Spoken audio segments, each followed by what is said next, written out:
Muchos saludos, estamos continuando con el estudio del libro de Apocalipsis y entramos al tema número 3, es el primer capítulo de Apocalipsis. El Señor Jesús se presenta ante su iglesia en toda su gloria, lleno de la gloria que Él tiene ahora delante de Dios, se presenta. Recordemos el programa de Dios señalado en las 70 semanas de Daniel. Es lo que vimos en el estudio anterior. Dios le mostró a Daniel que faltaban 490 años desde el decreto de reconstruir Jerusalén hasta el reino del Mesías. Este decreto del rey para volver a construir Jerusalén se dio en los días de Daniel. Y Dios le anuncia a él que faltaban 490 años para que se inicie el reino del Salvador, el reino del Mesías. Y entonces, dice la profecía, 69 semanas de años, o sea, 483 años, hasta la crucifixión del Salvador. Y después de la crucifixión de Cristo, entonces tenían que transcurrir 7 años más, y luego el Mesías comenzaba a reinar. Eso es la profecía. Pero en ese punto, cumplida la semana número 69, o sea, llegando a 483 años, crucificado el Salvador, en ese punto Dios congeló su plan con Israel. Dios paralizó en el tiempo a la nación de Israel en los planes divinos.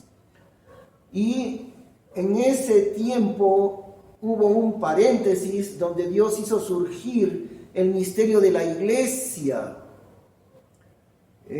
Algo asombroso realmente. Cuando la iglesia salga del mundo, en el momento del rapto, entonces comenzará a correr nuevamente el calendario de Dios para Israel. Comenzará la semana número 70, que son los 7 años de la tribulación. Así que ahí ha quedado paralizado el reloj de Dios con Israel, producido el rechazo y la muerte de Cristo. Dios paró su historia con Israel y los ha dejado allí en su incredulidad hasta el momento presente. Ha transcurrido un paréntesis de 2000 años donde ha surgido el misterio de la iglesia que somos nosotros.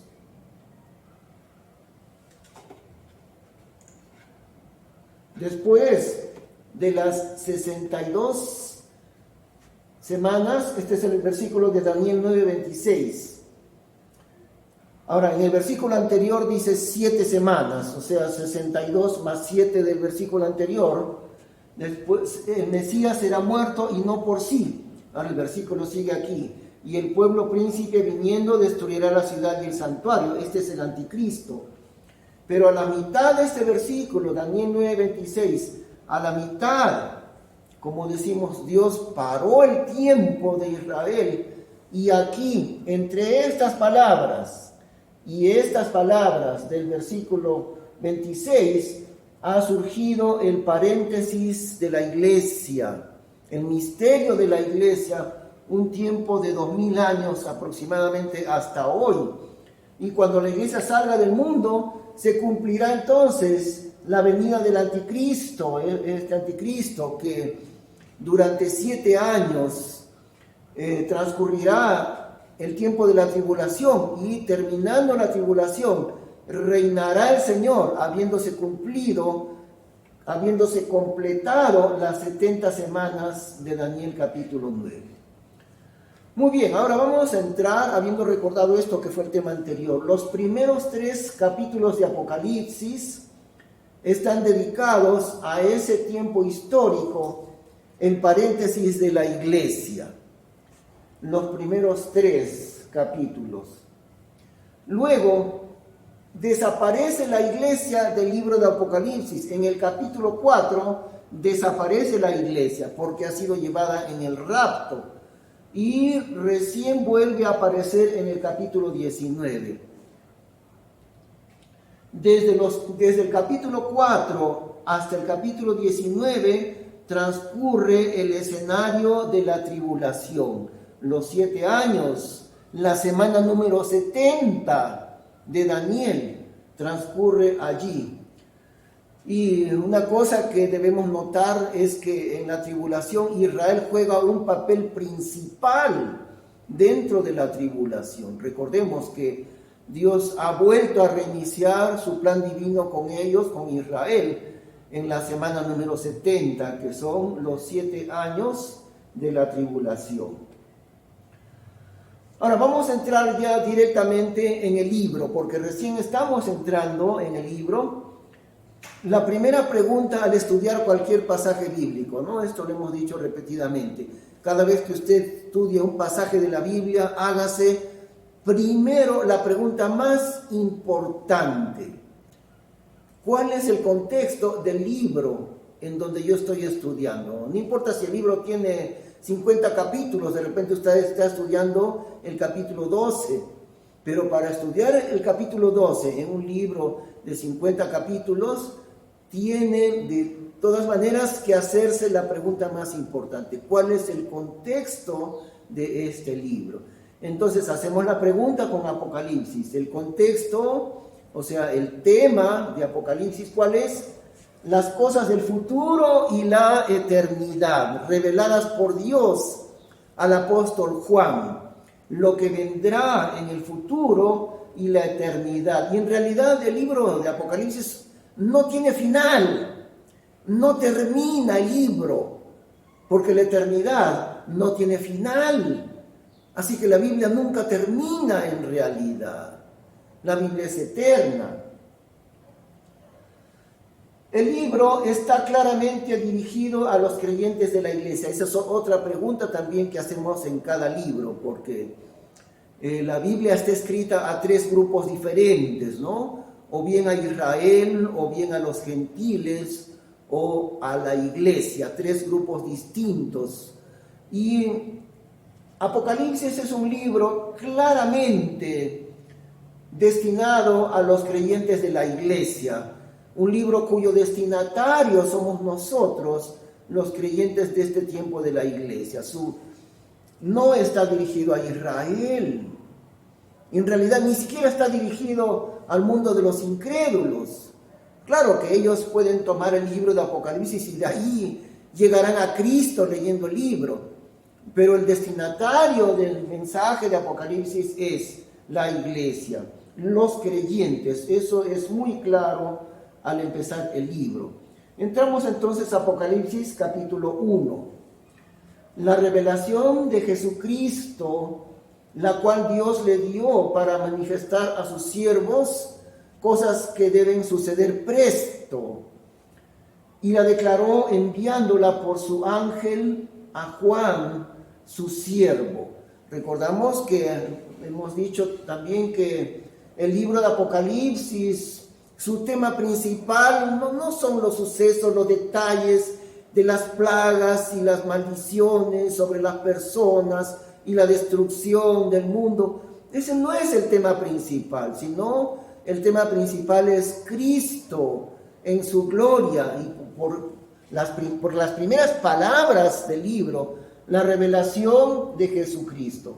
En el libro aquí entendemos quién es Cristo. Cristo nos es revelado recién en su gloria aquí en el libro. Más adelantito vamos a ver cómo Juan, el amigo íntimo del Señor Jesús, aquel que se recostó en su pecho en el día de la última cena, ese mismo discípulo amado del Señor Jesús, que todo el tiempo andaba pegado al Señor Jesús y aprendiendo de él y todo eso, ahora cuando Juan le ve en este escenario del capítulo 1, dice la Biblia aquí: cuando le vi, caí como muerto a sus pies. Es decir, recién se manifiesta la gloria verdadera del Señor Jesús. Él se había despojado de su gloria divina para presentarse entre nosotros en este mundo. y se presentó así como un simple hombre más en este mundo.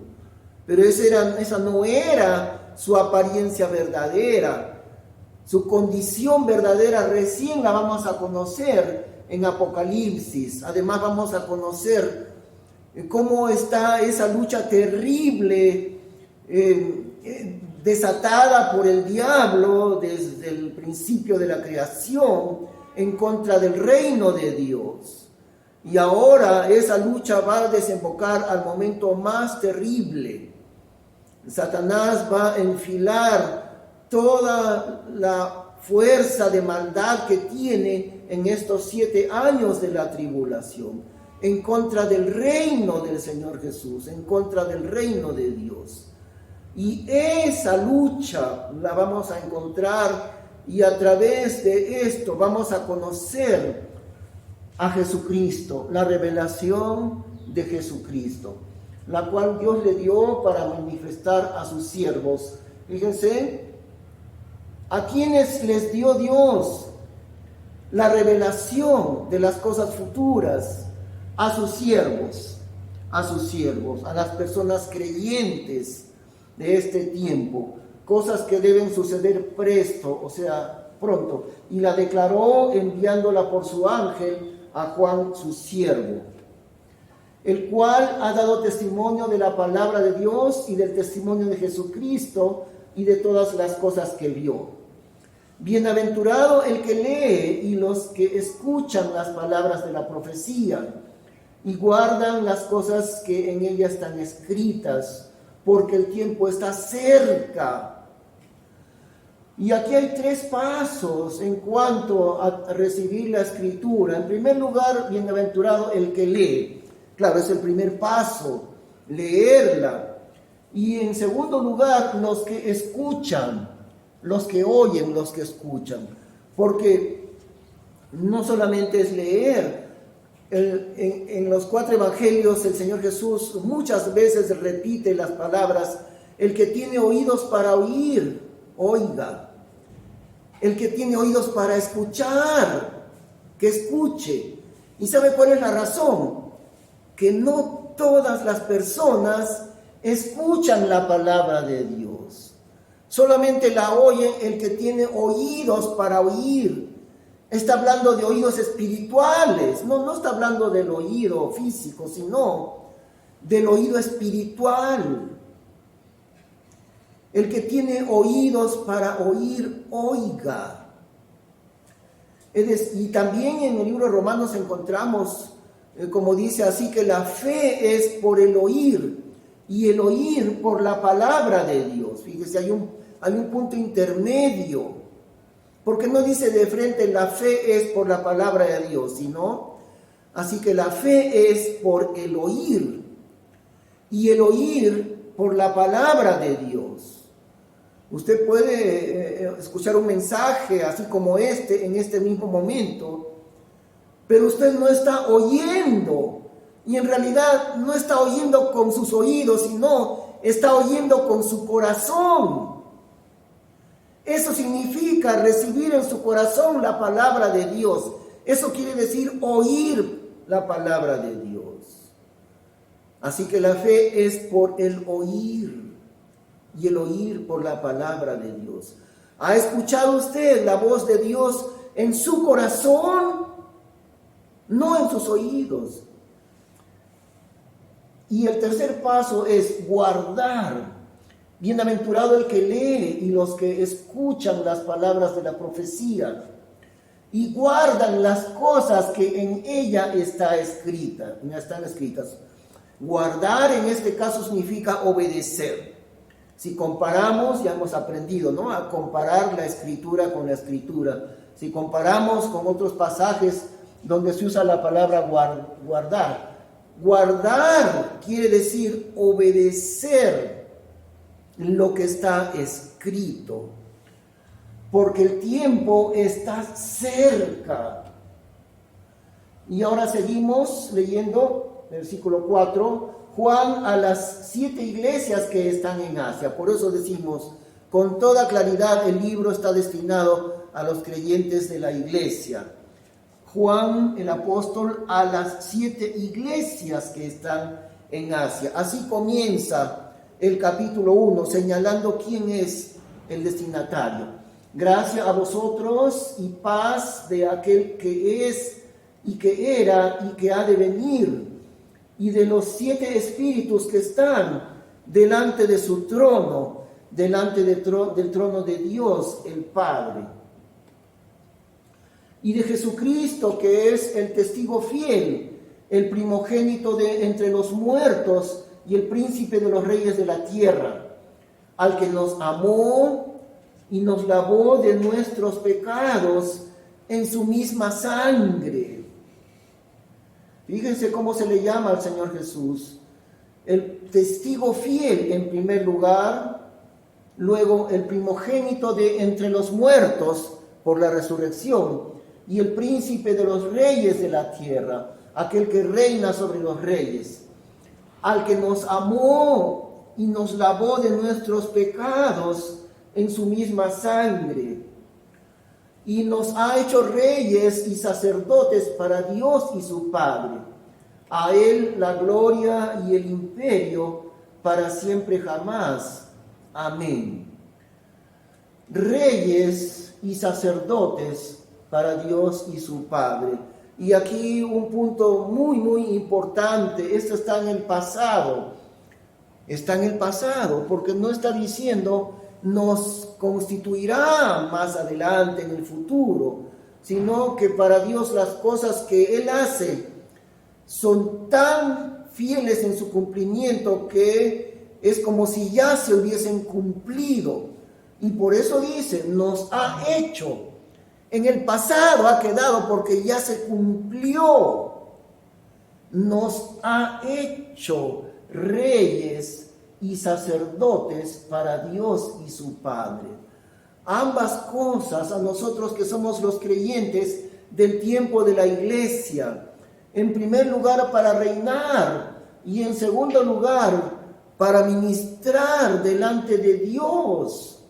Sacerdotes para Dios y su Padre. A Él, al Señor Jesús, la gloria y el imperio para siempre jamás. Amén.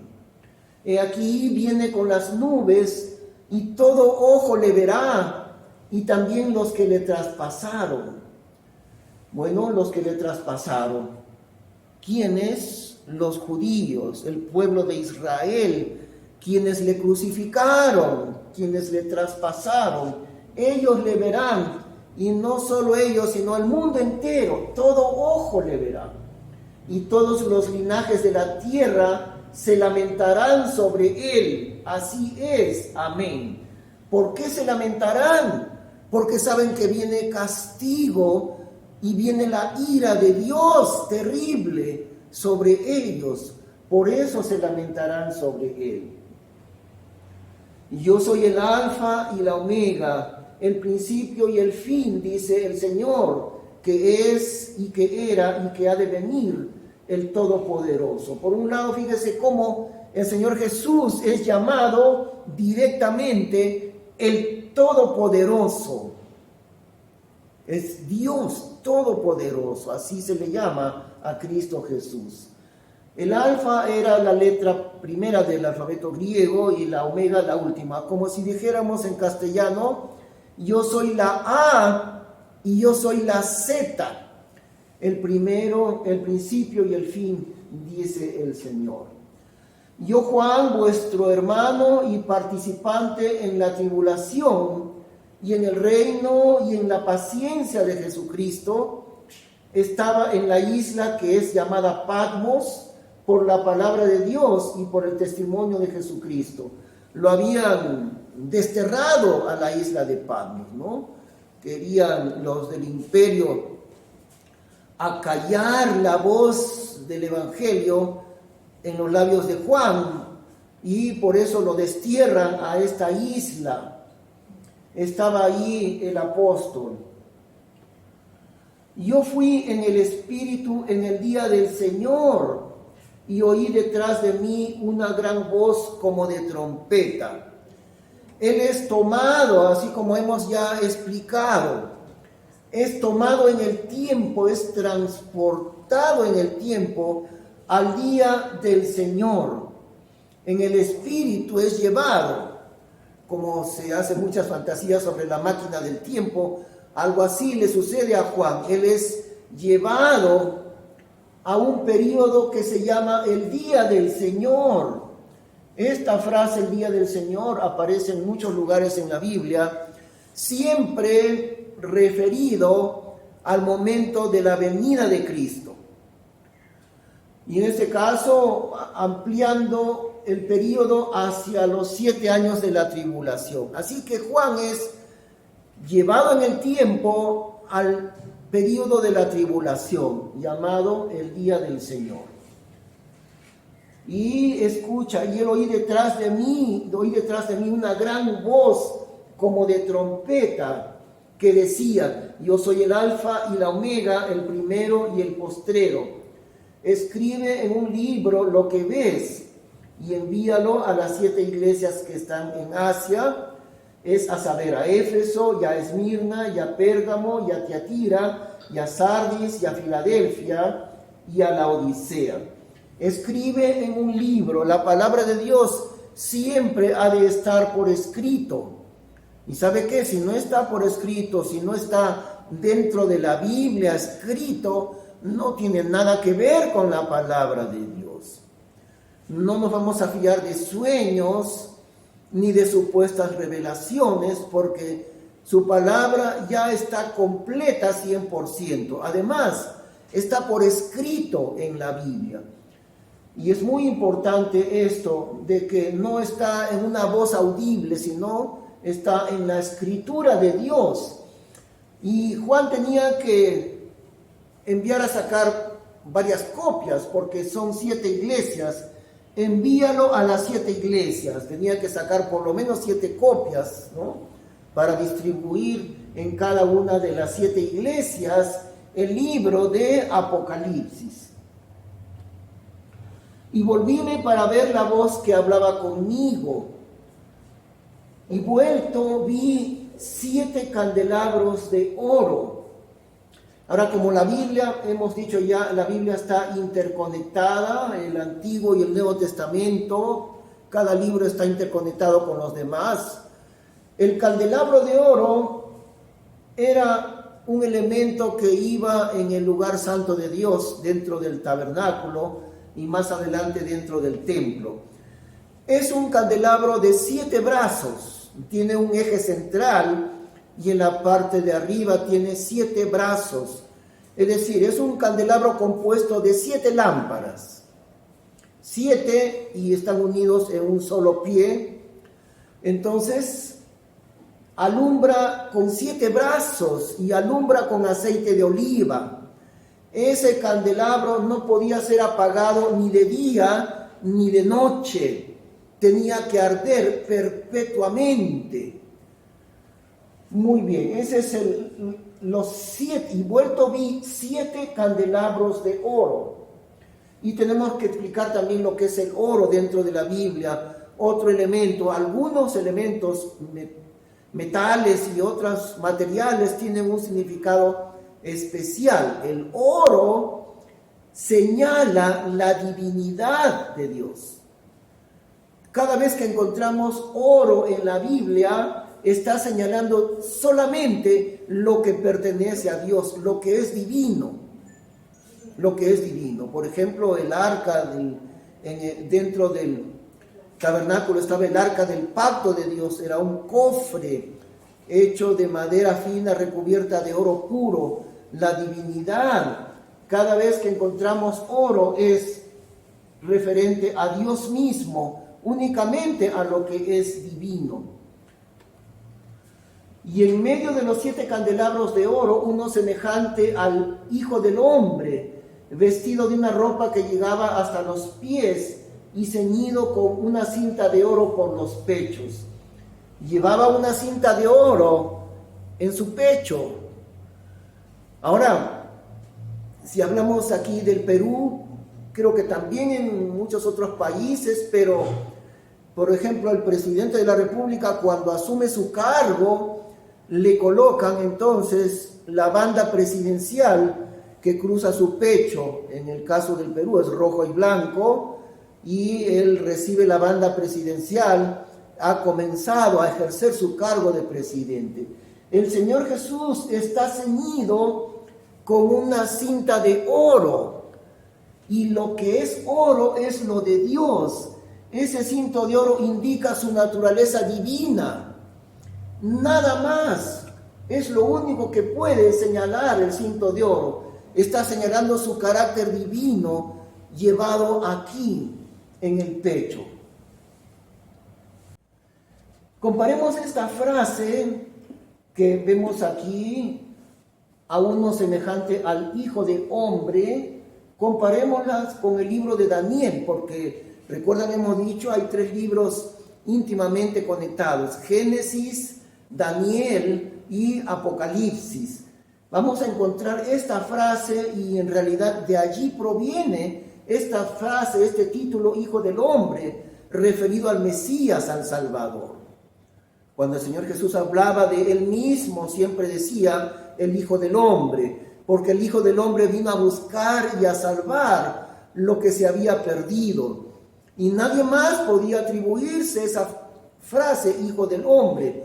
Pero lo encontramos en forma profética muchos siglos atrás, en Daniel capítulo 7. Ahí tenemos, ¿no? Estuve mirando hasta que fueron traídos tronos, y el anciano de días, este es Dios el Padre, el anciano de días se asentó. Su vestido era blanco como la nieve, y el pelo de su cabeza como lana limpia. Su trono de llama de fuego, sus ruedas fuego ardiente. Un río de fuego procedía y salía de delante de él. Es el trono de Dios que Daniel lo ve, como también lo vamos a ver en Apocalipsis. Daniel está mirando también al futuro, mirando el trono de Dios. Y el fuego significa específicamente dentro de la Biblia el juicio de Dios. No tiene otro significado. Es el juicio de Dios, y tiene que ver también con el castigo. ¿De qué está compuesto el infierno? De fuego.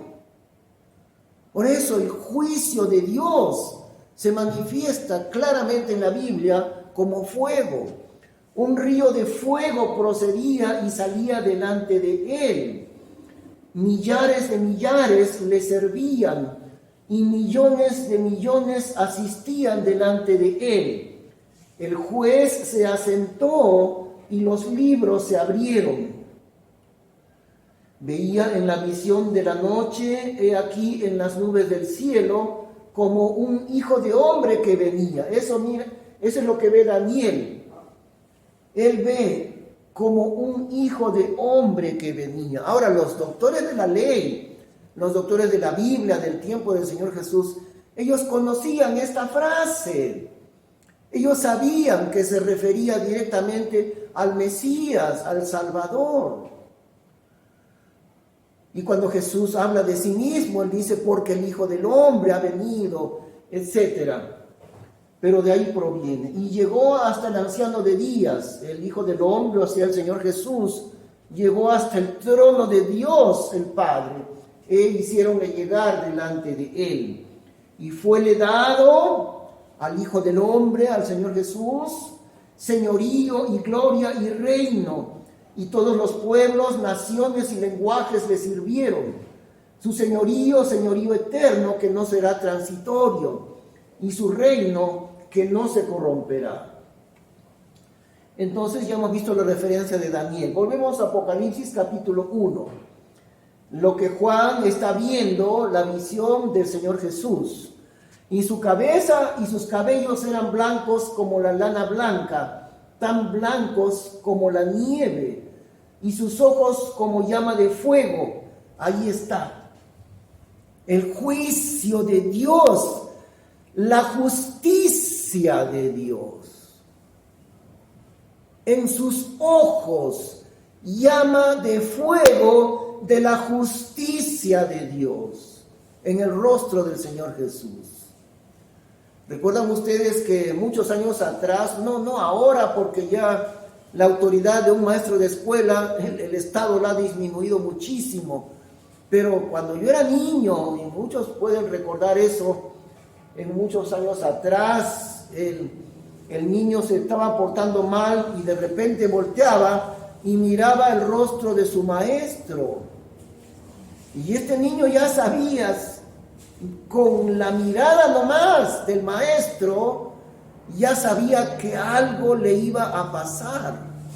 Así que regresaba tranquilito a su asiento sin moverse nada más. Porque de los ojos de su maestro podía entender lo que le sucedería si no se quedaba tranquilo. Ahora, el rostro del Señor Jesús está aquí. Fuego en sus ojos. La justicia y el juicio de Él, del juicio de Dios. Sus cabellos y su cabeza eran tan blancos como la nieve. La nieve es lo más blanco que existe en el mundo. Tiene un albedo que es una medida física del reflejo de la luz. Y el albedo de la nieve es muy alto, tan alto que produce ceguera. Cuando las personas van en los lugares de nieve, tienen que usar lentes bastante oscuros para evitar la ceguera de la nieve. Es que la nieve resplandece demasiado en su blancura, pero así era, blanco resplandeciente la cabeza y los cabellos del Señor Jesús. Y por supuesto, esta blancura tiene que ver con la pureza perfecta y resplandeciente de Dios, sin mancha alguna. Así aparece el Señor Jesús. Y sus pies semejantes al latón fino, ardientes como en un horno, también resplandecientes sus pies, y su voz como ruido de muchas aguas. Y las aguas, vemos también en Apocalipsis mismo que las muchas aguas significan multitudes, millones. Y la voz suya era como voz de millones de personas en uno solo. Tan poderosa la voz del Señor Jesús. Y tenía en su mano derecha 7 estrellas. Y de su boca salía una espada afilada de 2 filos. Y su rostro era resplandeciente como el sol resplandece en su fuerza. Salía una espada afilada de su boca. Más adelante vamos a ver en el capítulo 19 de Apocalipsis cómo es que aparecen los ejércitos, millones de tropas del anticristo viniendo para querer aniquilar a Israel. Y entonces el Señor Jesús desciende y todo ojo le verá, y los que le traspasaron, Él descenderá. Aparece el Señor Jesús montado en un caballo blanco, y luego delante de esos millones de enemigos de Dios, el Señor los destruye con la espada que sale de su boca. El Señor no utiliza ninguna arma para destruir a esos millones de enemigos. Los destruye en un instante con la palabra de Dios, porque lo que sale de su boca es la palabra de Dios. Y con su palabra los ha de destruir a los enemigos que quieren aniquilar al pueblo de Dios. En su mano derecha tenía 7 estrellas. Vamos a recordar este detalle muy importante. En su mano derecha 7 estrellas. Y cuando yo le hube visto, caí como muerto a sus pies. Juan, aquel que era íntimo amigo del Señor Jesús, el más cercano a él, el discípulo amado, y que en el día del Señor Jesús era un joven, bastante joven todavía, Y recordemos en Apocalipsis que fue escrito más o menos en el año 90, ya Juan muy anciano, pero en el tiempo de Jesús él todavía era bastante joven y es llamado el discípulo amado. Y ese discípulo amado que caminaba con Jesús por todos lados y que en el momento de la celebración de la Pascua se reclina sobre el pecho del Señor Jesús. Él ahora lo ve a Jesús. ¿Y qué sucede cuando Juan lo ve? Cae como muerto a sus pies. La presencia de la gloria del Señor Jesús le hizo caer como muerto a los pies del Señor. Y él puso su diestra sobre mí diciéndome: no temas, yo soy el primero y el postrero, y el que vivo y he sido muerto, y he aquí, vivo por siglos de siglos, amén, y tengo las llaves del infierno y de la muerte. Escribe las cosas que has visto. Fíjese, por segunda vez le dice, escribe las cosas que has visto y las que son y las que han de ser después de estas. Como hemos explicado, el libro tiene tres partes, el libro de Apocalipsis. Las cosas que has visto, es decir, lo que Juan ha visto como que fuera en el pasado, porque recordemos, Juan está ubicado, ha sido transportado al día del Señor, al periodo de la tribulación. Y de allí él ha visto el tiempo de la iglesia. El tiempo de la iglesia, como si estuviera en el pasado para él ahora. Entonces, las cosas que has visto, los 2000 años de historia de la iglesia. Y las que son el periodo de la tribulación, donde está ubicado Juan ahora. Y las que han de ser después de estas, lo que vendrá después de la tribulación. El misterio de las 7 estrellas que has visto en mi diestra y los 7 candelabros de oro. Las 7 estrellas son los ángeles de las 7 iglesias y los 7 candelabros que viste son las 7 iglesias. Ahora, el Señor le explica a Juan esos misterios. Las 7 estrellas en su mano derecha, le explica qué son. Son los ángeles de las 7 iglesias. ¿Y qué son los 7 candelabros? Son las 7 iglesias. Entonces vayamos examinando el candelabro de oro. Cada candelabro, como decimos, tenía un pie, una base, luego tenía un eje central y en la parte de arriba tenía 7 brazos para alumbrar de día y de noche con aceite de olivo. Entonces nos está diciendo que cada candelabro representa una iglesia local. Eso es maravilloso, porque si es un candelabro de oro, porque de oro era, el oro indica lo que pertenece a Dios exclusivamente. Quiere decir que un candelabro que representa una iglesia local, como la que donde usted se congrega, es una iglesia local. Donde yo estoy también es otra iglesia local. Y nos dice, cada candelabro es una iglesia local. Pero fíjese, el material del oro del que está hecho el candelabro significa que la iglesia local pertenece a Dios mismo. Su material es de oro. Pertenece a Dios directamente.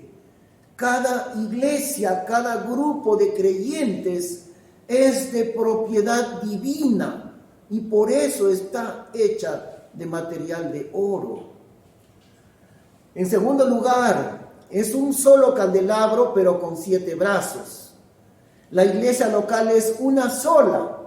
Nunca puede ser dividida, nunca puede haber discordia dentro de la iglesia local.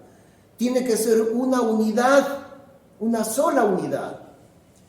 Pero al ser una sola unidad, cada creyente compone un solo cuerpo. Por eso es un solo candelabro, pero son 7 brazos. y cada uno de los 7 brazos arden con aceite de oliva, alumbran, dan luz.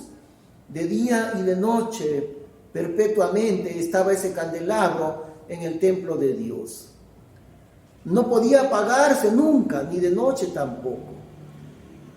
El creyente arde y produce luz con el Espíritu Santo, que es el aceite de oliva. Qué figura tan elocuente, maravillosa de lo que es la iglesia local. Su naturaleza divina, es decir, que pertenece a Dios porque está hecha de oro. La iglesia local, usted, hermano, hermana, es componente de ese candelero de oro. Usted está ligado directamente a la naturaleza de Dios. ¿Por qué? Porque estamos dentro de Cristo Jesús. Nosotros somos el cuerpo de Cristo. Y al estar unidos eternamente con Cristo Jesús, como dice en el libro de Pedro, habiendo sido hechos participantes de la naturaleza divina. Eso va más allá de toda explicación. Yo no puedo explicar eso porque nosotros somos hombres y Él es Dios. Sin embargo, participamos de la naturaleza de Cristo en el sentido de que estamos unidos junto con Él eternamente. Y por eso la iglesia es representada como la naturaleza divina de oro. Es esa iglesia local. Dando luz, cada creyente representado por los brazos, dando luz por el Espíritu Santo, no por sí mismo, sino por el Espíritu Santo que arde sin cesar en cada creyente.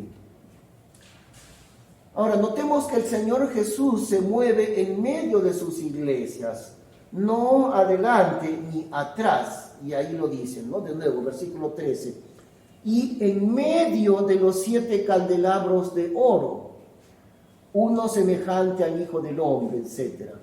En medio, es decir, mientras la iglesia del Señor, mientras las iglesias del Señor van marchando en el transcurso del tiempo y del plan de Dios, en medio de ellas está el Señor Jesús moviéndose juntamente con sus iglesias.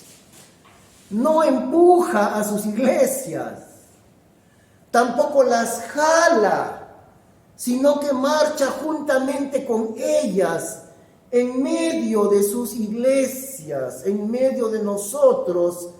Se mueve y marcha junto con nosotros el Señor Jesús. Cada iglesia local es un candelabro, ya lo hemos visto, ¿no? Alumbrando al unísono cada creyente por el Espíritu Santo.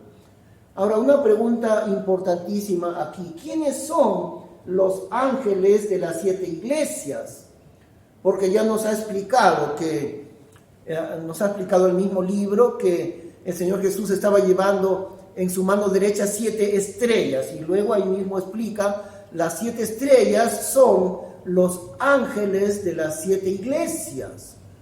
Pero entonces, ¿quiénes son estos ángeles? En los capítulos 2 y 3, el Señor dice en cada caso, escribe al ángel de la iglesia, ¿no? Dice, escribe al ángel de la iglesia en Éfeso, escribe al ángel de la iglesia en Esmirna, escribe al ángel de la iglesia en Pérgamo. Así comienza cada mensaje a cada una de las 7 iglesias. Escribe al ángel de la iglesia. Pero la respuesta a esta pregunta es asombrosa. Es realmente asombrosa la respuesta, porque cada ángel está referido al pastor de cada iglesia. Estoy seguro que usted también se va a sorprender como yo me sorprendí cuando aprendí esto. No hay otra respuesta. ¿Por qué razón no hay otra respuesta? En primer lugar, Dios nunca ha enviado a los ángeles para evangelizar en el mundo. Los que evangelizan en el mundo somos hombres pecadores, santificados por la sangre de Cristo, pero son hombres pecadores los que anuncian el evangelio. en el mundo entero. Dios no ha permitido que los ángeles desciendan al mundo para evangelizar a los pecadores. Es un pecador arrepentido y santificado el que le anuncia el evangelio a otros pecadores. Nunca va a encontrar usted en la Biblia que los ángeles participan en la evangelización del mundo. Participan para ayudar, sí, lo hacen sobrenaturalmente, eso dice la Biblia. Sirven a los creyentes, ayudan invisiblemente. Nunca se presentan en el mundo para participar en el ministerio del Señor. Así que empezando por allí, cuando Dios le dice, escribe al ángel de la iglesia, no hay manera otra de interpretarlo, porque la segunda razón, en los capítulos 2 y 3, repetidas veces los ángeles, o sea, los pastores, son llamados al arrepentimiento. Y esto es algo que demuestra sin ninguna duda que Dios le está llamando ángel al pastor de cada iglesia. Ahora, el pastor es un ser humano que puede fallar, es un pecador todavía, santificado, justificado por el Señor, sí, pero aún es un hombre pecador. Eso es el pastor, como los demás hermanos también. Pero ¿qué está haciendo Dios? Le está llamando ángel al pastor. Es decir, está Dios diciendo que el oficio espiritual de aquel que lleva adelante la iglesia es tan alto que Dios le da ese título de ángel, como si fuese un ángel. Nunca los ángeles pueden ser llamados al arrepentimiento. ¿Por qué no? Porque no es como los hombres que pueden arrepentirse. Un ángel que ha pecado pierde eternamente su condición delante de Dios y se transforma en un demonio. Y la Biblia dice, porque si Dios no perdonó a los ángeles que pecaron. Así que Dios no puede valerse de un ángel que peca y que necesita arrepentimiento, porque eso sería tan absurdo como decir que Dios está valiéndose de un demonio para dirigir a la iglesia. Peor aún, los demonios no tienen lugar al arrepentimiento. Por eso decimos que no existe otra alternativa. La explicación es que Dios le está llamando ángel al pastor de cada iglesia. Por ejemplo, leemos en el capítulo 2, versículo 5, que es la iglesia de Éfeso, hablándole al ángel de la iglesia en Éfeso. Por lo cual, ten memoria de donde has caído y arrepiéntete y haz las primeras obras. Si no, vendré a ti prestamente y quitaré tu candelabro de su lugar si no te arrepintieres. 2 veces el ángel de la iglesia de Éfeso, 2 veces Dios le llama al arrepentimiento. Arrepiéntete si no te arrepintieres. Ahora, cuando hablamos de arrepentimiento, hablamos de pecado. Y si no hay pecado, no necesita arrepentimiento. El arrepentimiento significa pecado. Y un ángel no puede pecar. Y no puede ser usado por Dios con pecado, porque se habría convertido en un demonio. Por eso, la única respuesta que es asombrosa realmente, ¿no? El ángel es el pastor de la iglesia. No es que el pastor sea un ángel, sino que es llamado por Dios así, como si fuese un ángel. También está en el 2:16, y estos solamente son 2 ejemplos porque hay más. Arrepiéntete, porque de otra manera vendré a ti prestamente y pelearé contra ellos con la espada de mi boca. Habiéndole escrito al ángel de la iglesia, ahora le dice a ese mismo ángel de la iglesia, arrepiéntete, o sea, al pastor de la iglesia, que es un hombre que puede fallar, que puede pecar, pero que es usado por el Señor, porque eso es lo que hace Dios, no usa ángeles, sino hombres. Ahora también terminaremos con esto que es un versículo de Romanos capítulo 4. Y ahí vemos también la explicación. Otra vez hemos hecho ese principio, hemos realizado este principio, comparar la escritura con la escritura. Vamos a ver, como está escrito, por padre de muchas naciones te he puesto, es Abraham, referido a Abraham, delante de Dios a quien creyó, el cual da vida a los muertos y llama las cosas que no son como si fuesen. Ahí está la explicación. Dios da vida a los muertos y llama las cosas que no son como si fuesen. Porque nosotros aún somos pecadores, pero Dios nos llama santos. ¿Cuántas veces en el Nuevo Testamento usted encuentra esta palabra? A los santos y fieles en Cristo Jesús que están en tal iglesia. A los santos en Cristo Jesús. Repetidas veces somos llamados los santos del Señor. Y aún no lo somos. Todavía fallamos, todavía pecamos. Pero eso no tiene nada que ver porque Dios nos ha justificado de manera perfecta y por eso es que nos llama santos, aunque todavía no lo somos. De la misma manera, Dios le llama al pastor de la iglesia, de cada una de las 7 iglesias, le llama el ángel de la iglesia. Y esto tiene un significado especial, por supuesto.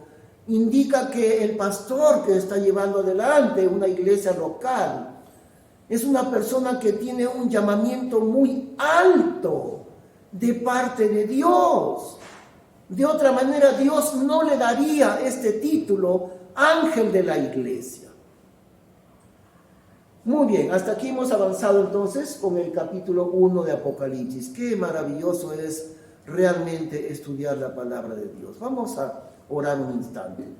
Gracias, Padre Celestial, por las cosas que aprendemos de tu palabra, entrar a este libro, Señor, tan maravilloso de Apocalipsis, para conocer a Cristo, la revelación de Jesucristo que Dios le dio, conocer a Cristo en su poder, en su gloria, en su majestad, en su soberanía, porque le conocemos en el resto de la Biblia como Salvador manso y humilde, lleno de amor y de misericordia, pero ahora le vamos a conocer en toda la dimensión de su gloria y de su divinidad y de su reino y de su imperio y de su victoria contra Satanás y los que le siguen.